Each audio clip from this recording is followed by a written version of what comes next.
Buenas tardes, gracias por acompañarnos en un nuevo webinar del Centro de Gobernanza Pública de ESADE.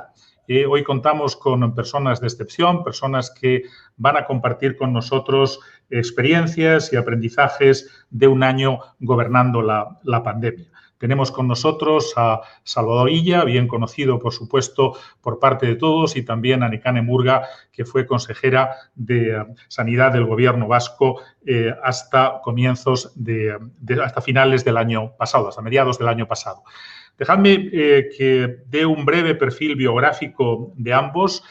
Por una parte, Salvador Illa ha tenido responsabilidades en distintas administraciones públicas, fue alcalde de la Roca del Vallès durante 10 años, a continuación asumió la Dirección General de Gestión de Infraestructuras del Departamento de Justicia de la Generalitat y después tuvo distintas responsabilidades en el Ayuntamiento de Barcelona, director de Gestión Económica y también gerente de Empresa, Cultura e Innovación.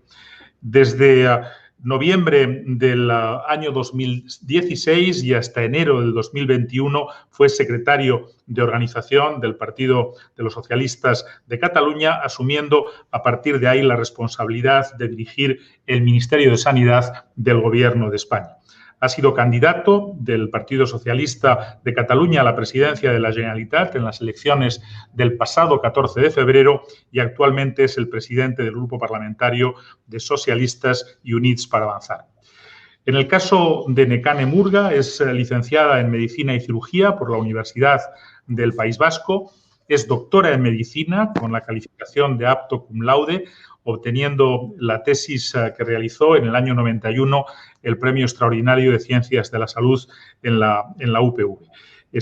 Nekane es también diplomada en ESADE, en Gestión de Servicios Sanitarios Integrados. No sé si se me ha escapado, pero no es por la competencia ni mucho menos decir que Salvador Illa, por su parte, tiene un MBA, un Master in Business Administration por nuestros colegas aquí del IES, de la Universidad de Navarra. No ha sido intencionado el olvido, te lo aseguro, Salvador. Nekane sí es exalumna de ESADE del Programa de Gestión de Servicios Sanitarios Integrados.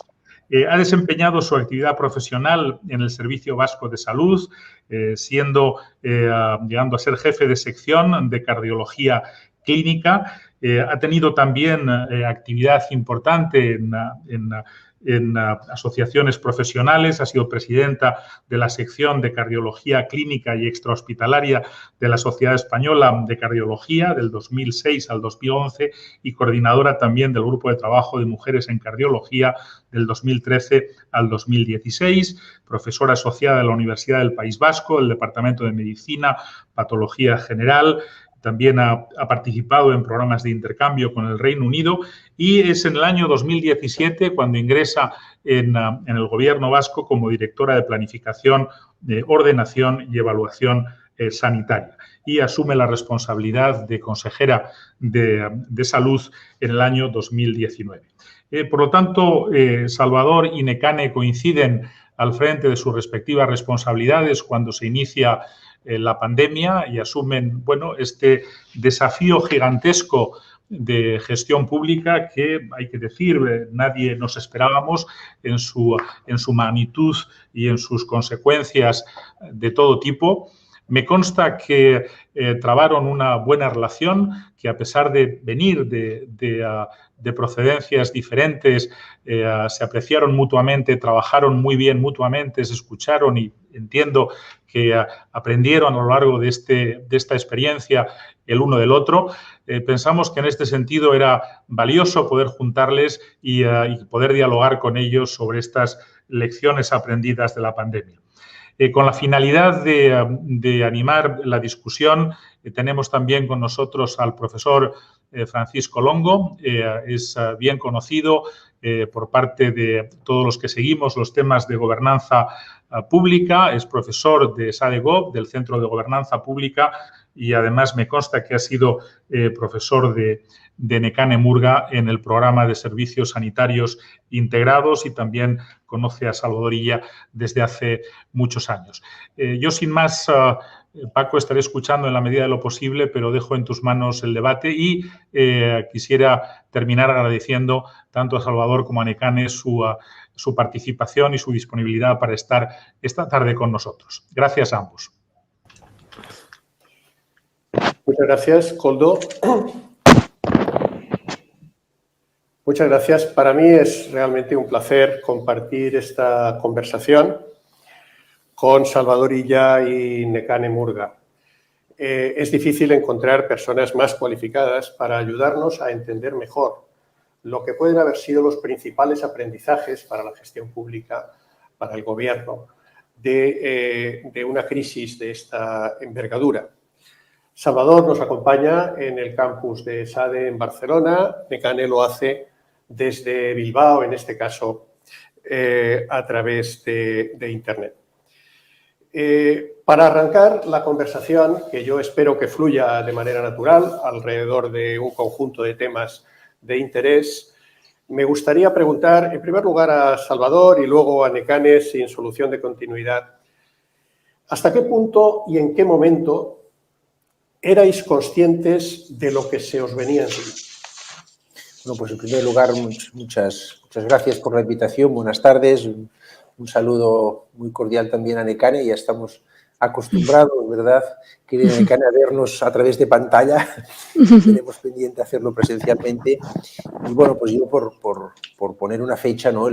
Cuando realmente nos dimos, al menos yo me di cuenta que eso tenía una escala muy preocupante, fue la noche del 8 al 9 de marzo, ¿no? Cuando justamente recibo dos mensajes, uno justamente de Nekane, el otro de Enrique Ruiz, el consejero de Sanidad de Madrid, diciendo, bueno, esto requiere ya una toma de decisiones de otra índole, y Nekane me planteó que con su equipo estaban estudiando medidas de cierre en una zona concreta, en Vitoria-la-Bastida, de actividad educativa, restricción de movilidad, de ciertos eventos, y Madrid prácticamente también proponía lo mismo. Entonces, ahí sí que, bueno, pues ya el lunes 9 de marzo por la mañana nos pusimos en una reunión telemática con él y con su equipo, y en otra presencial con Madrid, pues y esa semana se desencadenó ya toda una serie de reuniones y de toma de decisiones. Fue la semana en que el miércoles se decretó por parte de la OMS la pandemia, el 11 de marzo, el 12 el ECDC, el Centro Europeo de Prevención de Enfermedades, también decretó que en Europa había una transmisión comunitaria con riesgo, o que ponía en riesgo el sistema asistencial, y recomendaba unas medidas que ya en España ese mismo día justamente tomamos, y el 13 ya el presidente comunicó la adopción del estado de alarma que se adoptó el sábado 14. Eso fue, digamos, la noche del 8 al 9 de marzo. Ajá. ¿Nekane? Sí, bueno, también quería agradecer la invitación y saludar, y estoy segura que pronto podré saludar a Salvador en persona. Realmente nosotros habíamos trabajado diferentes escenarios sobre cómo podía ocurrir la aparición de la pandemia en el País Vasco, y la forma que tuvo de aparecer, que como quizá muchos de ustedes recuerdan, fue por un caso dentro del hospital de Txagorritxu. Era algo, vamos a decir, que era posible, pero no era la forma que nosotros habíamos considerado más probable.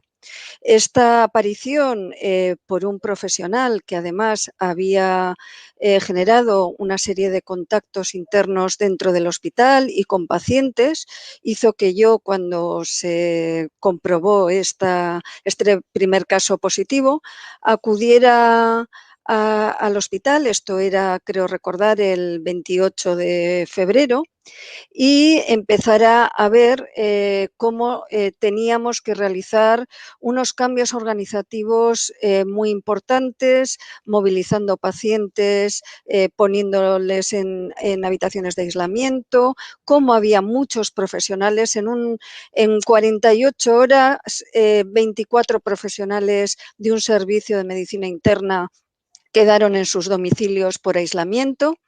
Nos encontramos también que pasamos a una serie de profesionales que no eran de este servicio, pero que habían estado con ellos en sesiones y otros acontecimientos con contacto estrecho, que es como lo llamaríamos ahora.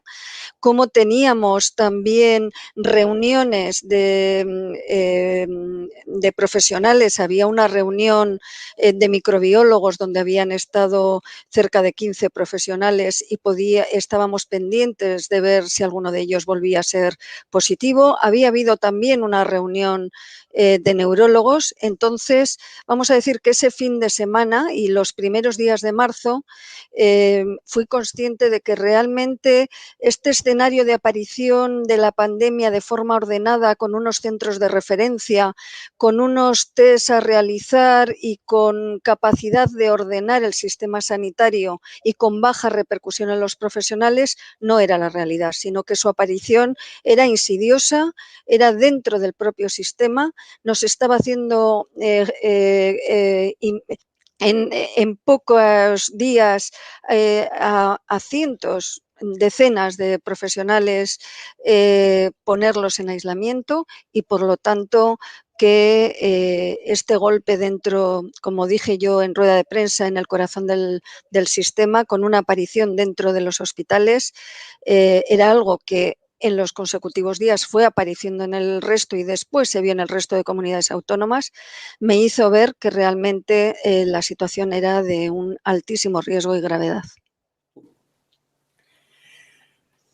Por lo que hemos ido leyendo y escuchando a lo largo de la pandemia, una de las características que se ha producido desde el punto de vista de la gestión han sido las dificultades derivadas de las tensiones entre diferentes territorios. Allí donde ha habido diferenciación territorial significativa, esto se ha producido en muchos países. Nosotros tenemos un Estado profundamente descentralizado y nuestro sistema de salud es uno de los casos donde esa descentralización es más evidente. La gestión integrada de la pandemia nos planteaba, seguro, desafíos que algunos tuvimos la sensación de que nos pillaba un poco faltos de rodaje de los mecanismos de articulación de nuestra gobernanza multinivel. Y que probablemente esto ha ido produciendo aprendizajes a medida que se han ido poniendo en marcha los mecanismos de coordinación. Me gustaría saber cómo habéis vivido esos problemas, digamos, de coordinación interterritorial a lo largo de la pandemia. Bueno, a ver, toda la pandemia ha tensionado todos los sistemas de gobernanza, todos. Los de los estados centralizados, los de los estados confederados, todos, insisto, y nadie estaba preparado para esto. Yo creo que en el caso de nuestro país, desde el punto de vista del sistema de gobernanza, la respuesta ha sido razonablemente correcta. Quiero decir, ha habido capacidad, activando un mecanismo absolutamente extraordinario, que tenía un único precedente para una situación muy puntual, que era la de los controladores aéreos, pues de activar un mecanismo que ha permitido la centralización de decisiones en el ámbito de salud pública, no en el ámbito sanitario, que cada comunidad autónoma sigue ostentando sus competencias y sus responsabilidades. Y luego, a medida que el conocimiento sobre la COVID-19 permitió hacerlo, pues ya aplicar un esquema de cogobernanza, incluso en un segundo estado de alarma, dando la condición de autoridad delegada competente a los presidentes o presidentas de comunidad autónoma o ciudades autónomas, ¿no? Por tanto, el sistema ha sabido adaptarse relativamente bien. Y luego había en germen ya mecanismos de coordinación en el ámbito concreto sanitario, bueno, de los años 80 del siglo pasado, ¿no? Concretamente el Consejo Interterritorial del Sistema Nacional de Salud, que se han revelado como, sobre todo en la etapa de la desescalada de la primera ola y a partir de ahí ya en la segunda y tercera ola como auténticos órganos gestores, ¿no? Hay un antes y un después de la desescalada en ese sentido, ¿no? Clarísimamente. La desescalada la hicimos ya en lo que nosotros llamamos cogobernanza, es decir, a propuesta de las comunidades autónomas con unos criterios compartidos y la toma de decisiones, discutida bilateralmente y luego adoptada en este caso por mismo como ministro de Sanidad, y luego en la segunda ola ya incluso yendo mucho más allá, ¿no? Pero el mecanismo de coordinación a partir de ahí, de una forma, a mi juicio, muy evidente, fue el Consejo Interterritorial, que ha sido un órgano de cogobernanza, y yo creo que además hemos hecho un montón de reuniones, más de 100, ¿no?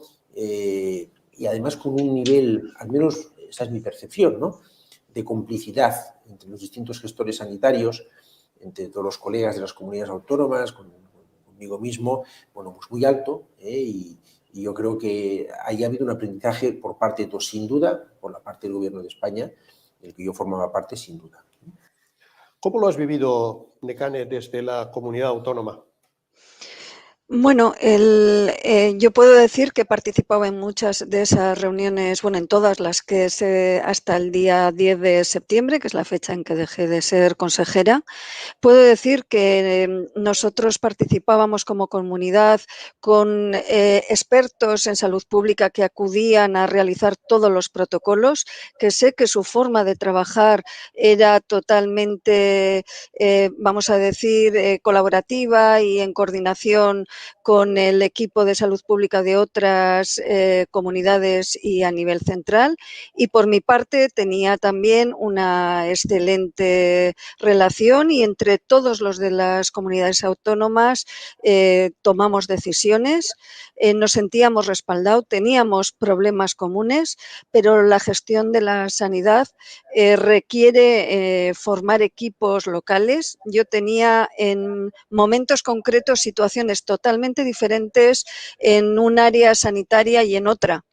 No quiero ni pensar las diferencias que podía haber entre lo que yo estaba viviendo en el área sanitaria correspondiente a la ciudad de Vitoria, con lo que se podía estar en una zona de Baleares o de Andalucía. Y sin embargo, nos reuníamos todos, explicábamos la situación que teníamos, proponíamos medidas y en general yo creo que la unanimidad o la respuesta, vamos a decir, era mayoritaria. Sería una cuestión a analizar, pero eran en muchas ocasiones decisiones técnicas, decisiones sobre protocolos a llevar a cabo, sobre el nivel de desescalada a realizar y realmente hubo un gran consenso y una capacidad de trabajo conjunto. Vosotros dos erais responsables en vuestros gobiernos, empiezo ahora por Nekane, de una parcela concreta que es la salud. Sobre la gestión de la pandemia ha gravitado, y sobre esto se han escrito muchas cosas, eso que hemos llamado el dilema entre salud y economía. ¿En qué medida las repercusiones económicas de la pandemia han creado tensiones en relación con las responsabilidades que teníais y en el interior de los propios gobiernos de los que formabais parte? Yo puedo decir, desde luego, en el gobierno vasco al que he pertenecido, lo que ha priorizado siempre ha sido la salud.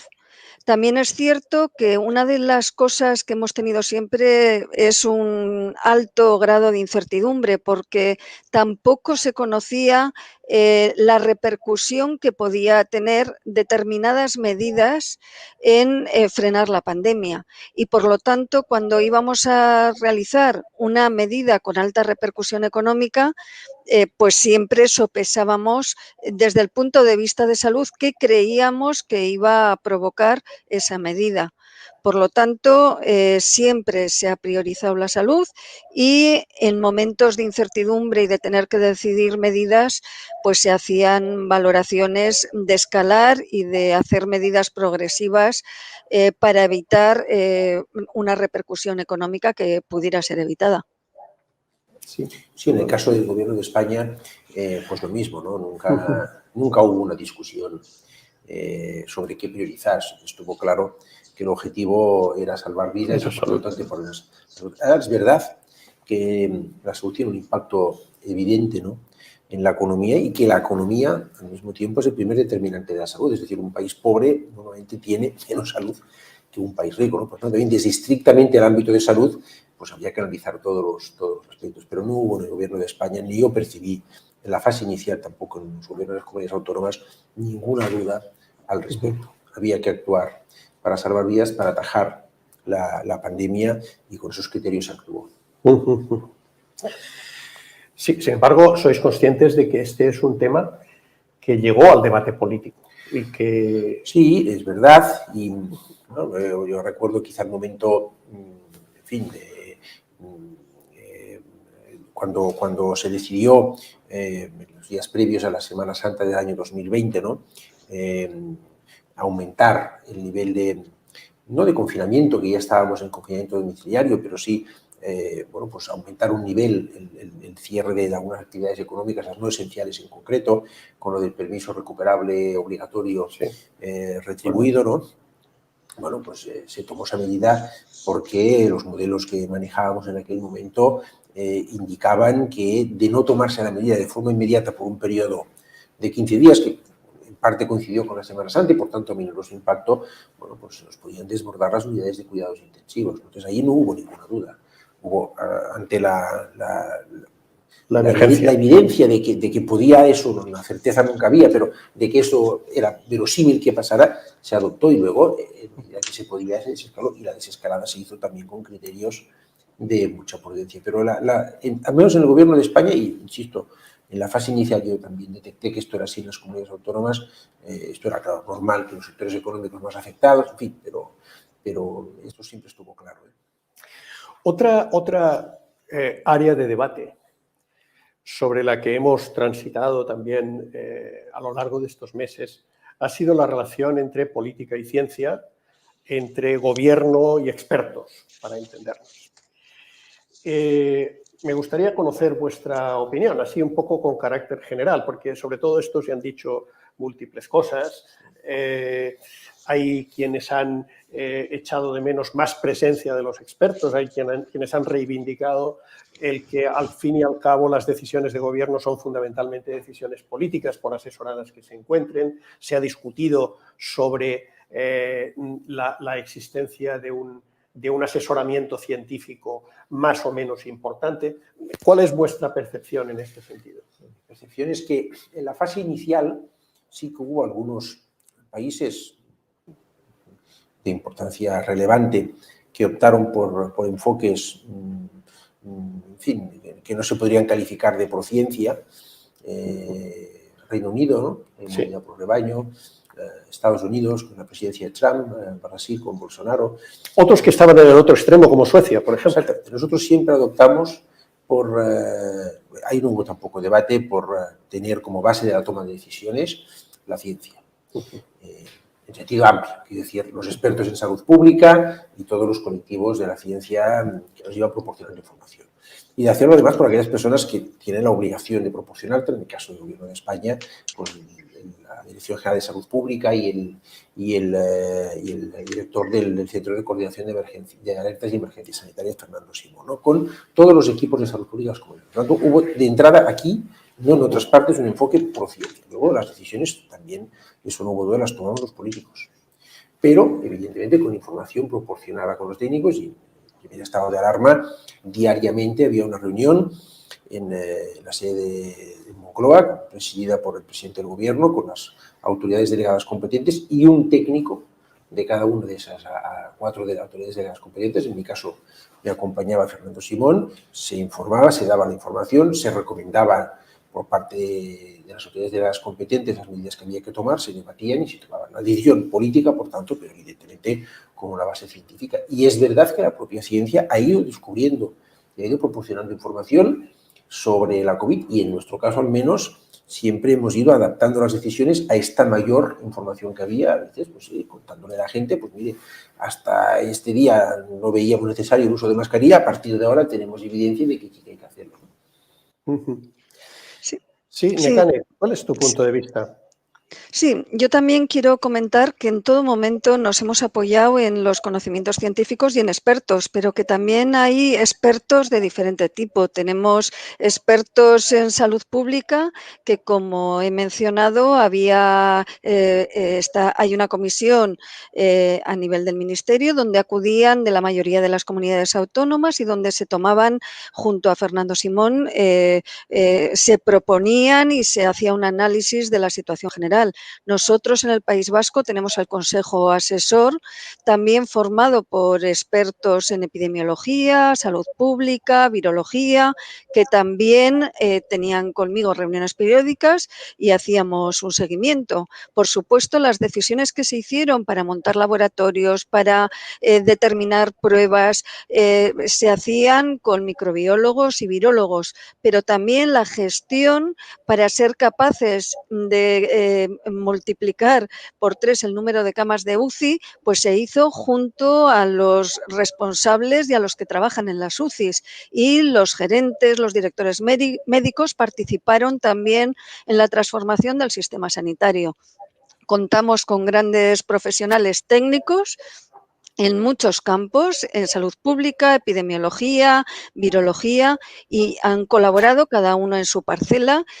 Es cierto que en muchas ocasiones tenían grandes incertidumbres y que además nosotros en ocasiones les pedíamos que nos dieran más certezas que no tenían, y en ocasiones tomamos decisiones en esa incertidumbre porque no había datos científicos que nos permitieran saber a ciencia cierta cómo iba a llegar la pandemia o cómo se estaba transmitiendo en ese momento. Pero, por supuesto, que siempre escuchamos a aquellos que podían ayudarnos. Es interesante porque yo creo que una de las cosas que hemos aprendido es que a veces la ciencia es más dubitativa que asertiva, es más reflexiva que impulsora de decisiones tajantes.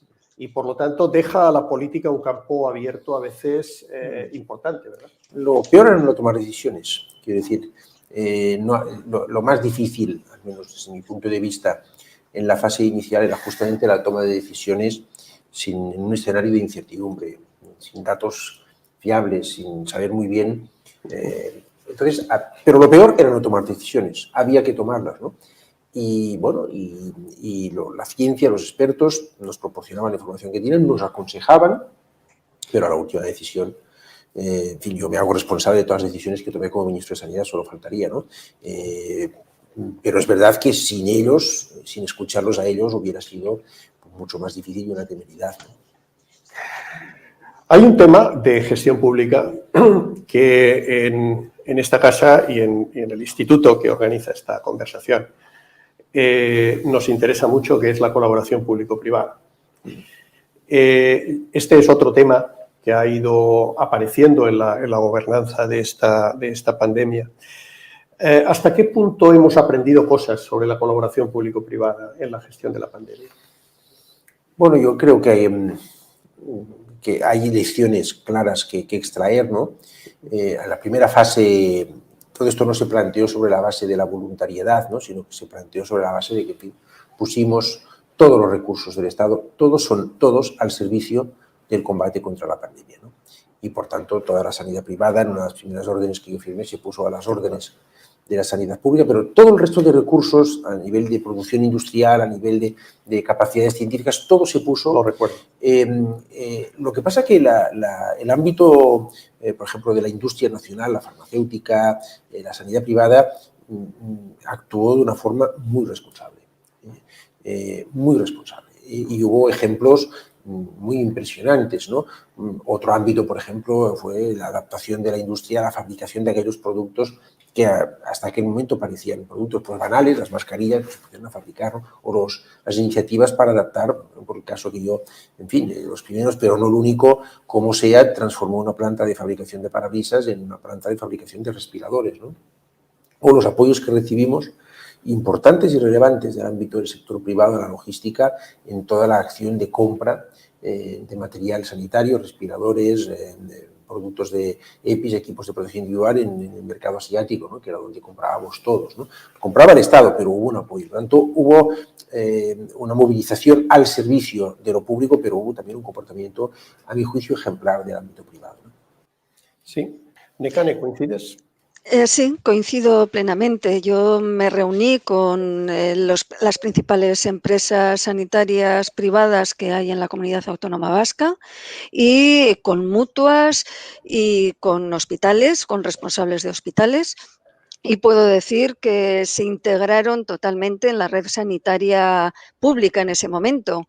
Mandábamos profesionales, recuerdo que transformamos una clínica traumatológica en una planta de hospitalización de pacientes COVID y enviamos médicos vamos a decir, del hospital más próximo, que hacían las guardias, que hacían el pase de planta, se mandó allí enfermería para apoyo hacia los profesionales de enfermería, que su mayor experiencia era en aspectos de traumatología, y todo esto se hizo integrando, colaborando con una gobernanza única que nos permitió dar en ese momento respuesta sanitaria a esta cantidad de pacientes.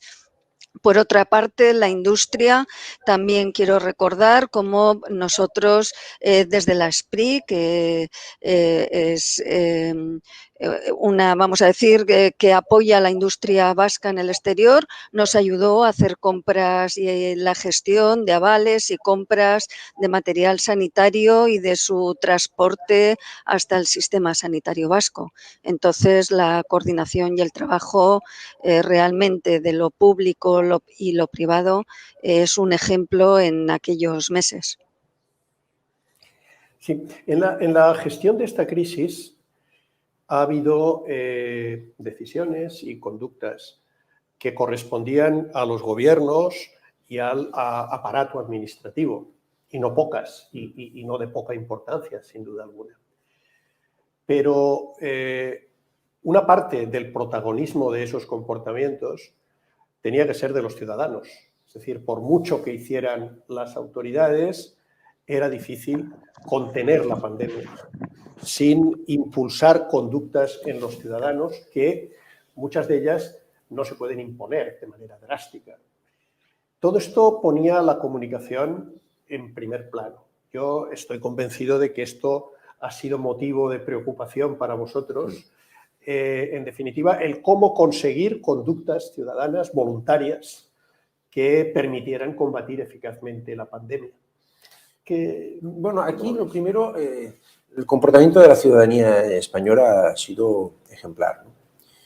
Yo recuerdo hubo 2 misiones de la OMS, de la Organización Mundial de la Salud, desplazó a España un experto, el doctor Bruce Aylward, y la primera vez que vino, en el primer estado de alarma, pues yo recuerdo cuando llegó al ministerio que me vino impresionado. Me dijo, Madrid vacía, ¿no? Había estado en Italia, había estado en China, Madrid vacía, ¿no? Y no daba crédito por quizá los tópicos de cómo es la ciudadanía más latina, ¿no? El carácter latino, ejemplar, ¿no? Bueno, la comunicación, yo creo que si en algo acertamos en este capítulo fue tratando a la ciudadanía como una ciudadanía adulta, ¿no?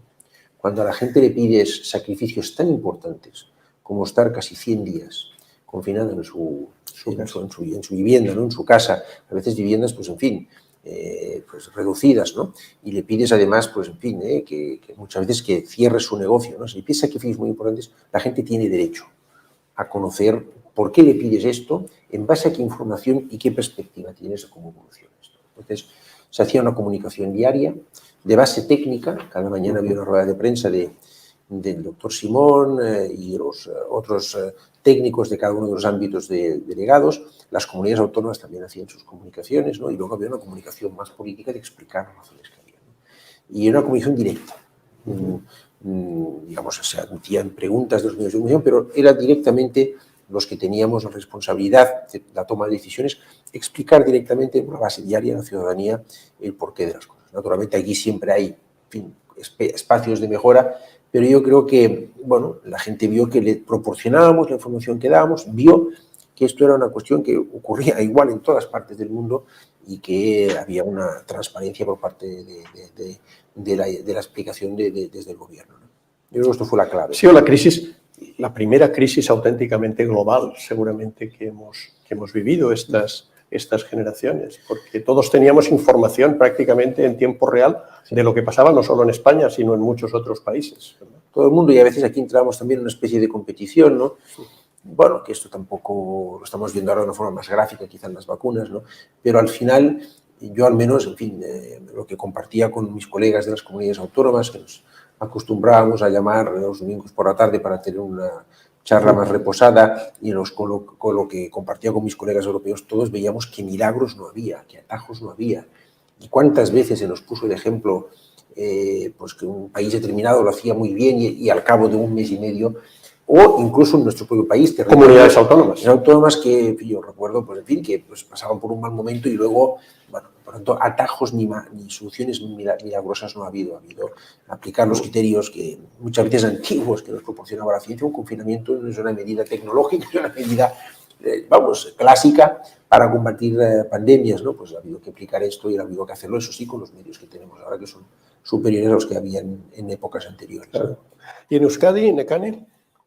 Sí, en Euskadi también teníamos diariamente prácticamente ruedas de prensa que además tenían una alta audiencia donde explicábamos cómo estaba yendo la pandemia, en concreto en nuestro territorio, las medidas, los focos de mayor riesgo, y se intentaba siempre dar una explicación transparente de la situación. La población en todo momento supo cómo de tensionados estaban los servicios sanitarios, el riesgo que podía tener cada actividad, pero también es cierto que la población en ocasiones ha pedido que la respuesta fuera inmediata a su sacrificio, ¿no?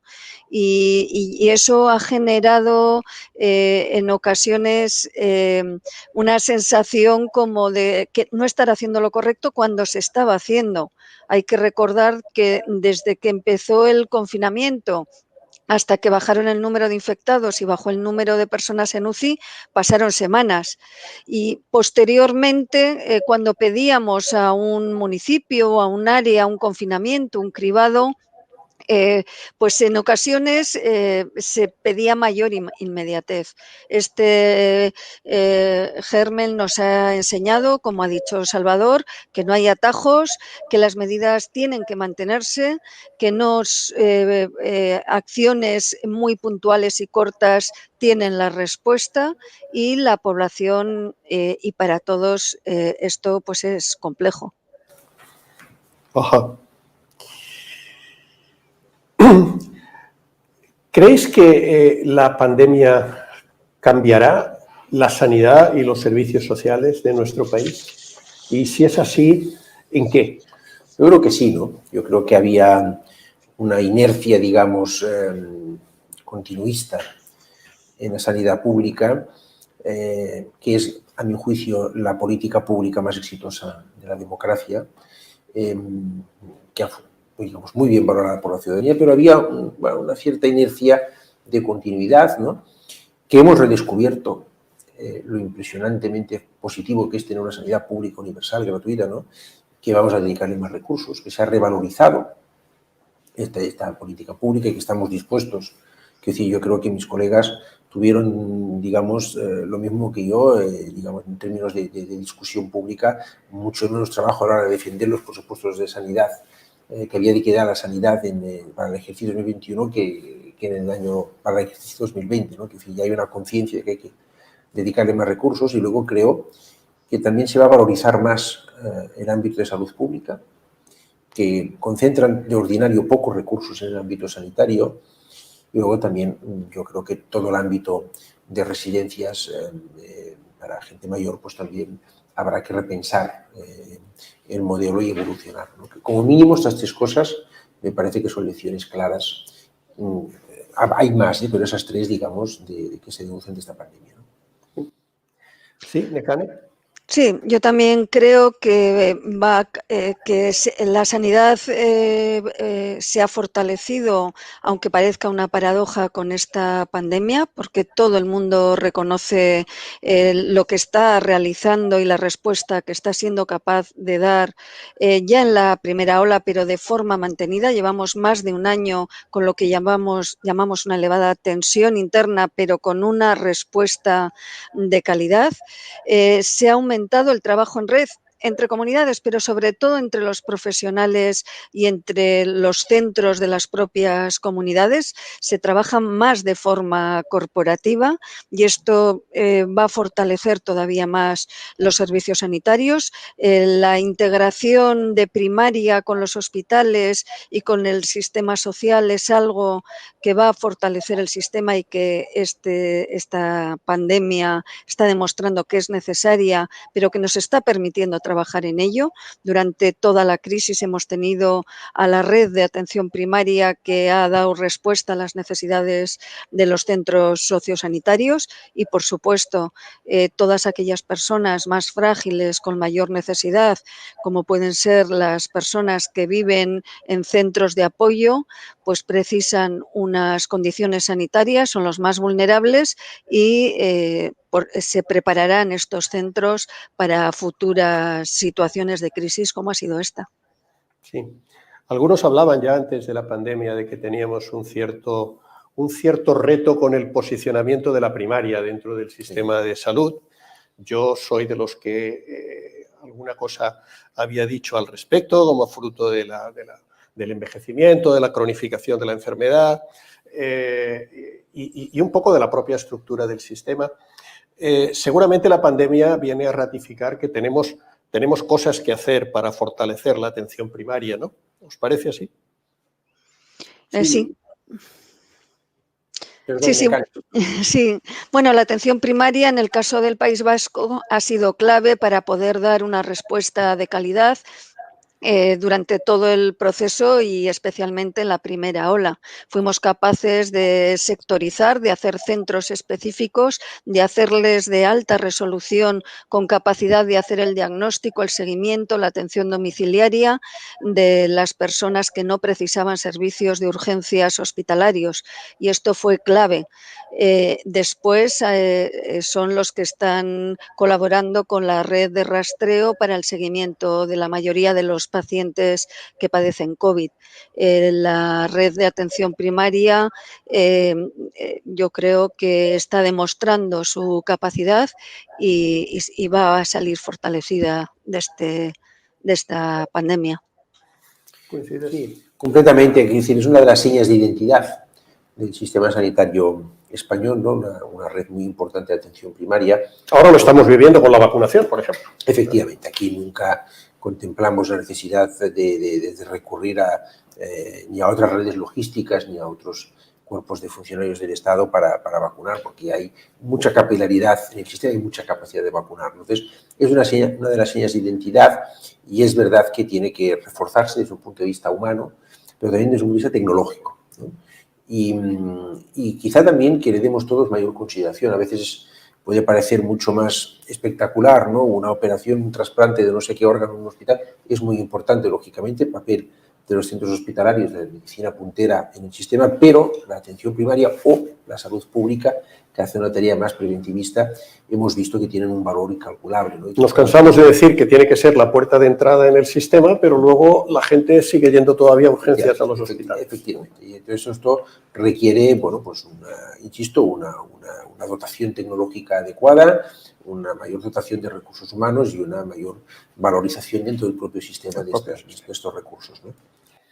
Bien, estamos un poco al límite del tiempo y me gustaría, para terminar, haceros una única última pregunta, que sería, empezando por ti, Nekane, si tuvierais que decir algo que habéis aprendido de este periodo de gestión de la pandemia, ¿qué diríais?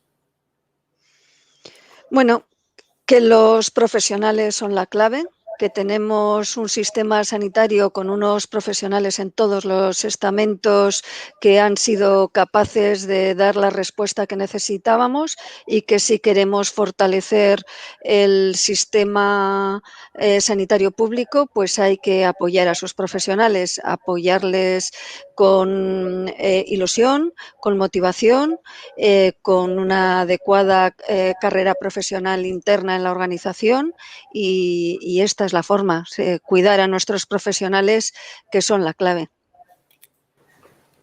Bueno, pues yo diría tres, o sea, hay muchas lecciones, ¿no? Pero destacaría tres, ¿no? En primer lugar, la importancia de las profesiones de carácter vocacional, ¿no? La sanidad es quizá por antonomasia, junto con la educación, ¿no? Una profesión más vocacional. Esto se ha revelado en esta pandemia en todas sus partes. Es muy importante eso, el carácter vocacional de lo que uno hace en la vida, ¿no? En segundo lugar, en el ámbito ya más de administraciones públicas, ¿no? O de empresas, también la lealtad. La cosa más importante para combatir una pandemia es que la gente vea que vamos todos remando la lealtad entre instituciones, discrepando cuando hay que discrepar. Realmente no, aquí no había un 2 más 2, 4, es decir, había muchas cosas objeto de debate, debatibles y que había que, pero con lealtad. Yo eso lo encontré, por ejemplo, siempre en el País Vasco y en Necane, ¿no? Y creo que ella también puede decir lo mismo de mí. Y luego ya en un orden más, no sé si filosófico, pero más también el concepto de humildad. Las sociedades, sobre todo las occidentales, pues muy opulentas, con un punto de arrogancia, ¿no? De decir, bueno, pues oiga, aquí esto no nos va a pasar, ¿no? Esto no va a llegar, aquí vamos a combatir esto y hay un problema y a los minutos tenemos ya una solución, pues la humildad, ¿no? Como, bueno, pues en fin, esto nos ha hecho iguales a todos, ¿no? Esto. Y bueno, luego quizá, si me permites una última, el valor de lo público, ¿no?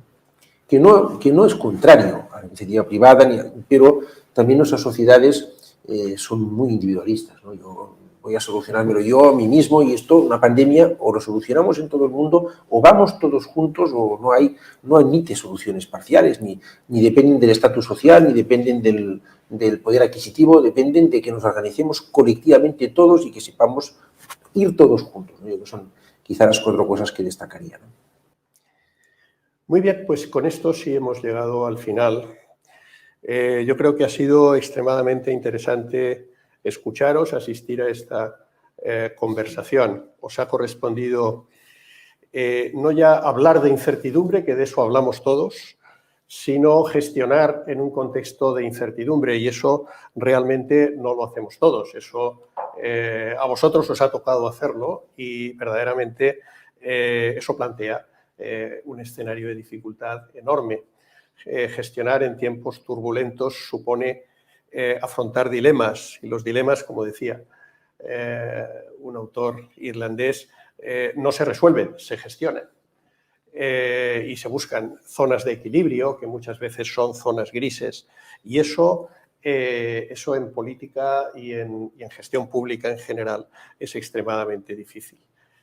Por lo tanto, creo que ha sido muy útil para toda nuestra audiencia, ha sido muy interesante para nosotros como profesores del del Centro de Gobernanza Pública de ESADE, y no tengo más que agradeceros muy sinceramente vuestra generosidad para compartir la experiencia con todos nosotros. Y a todos ustedes, muy buenas tardes y gracias por su atención. Muchas gracias. Gracias. Gracias.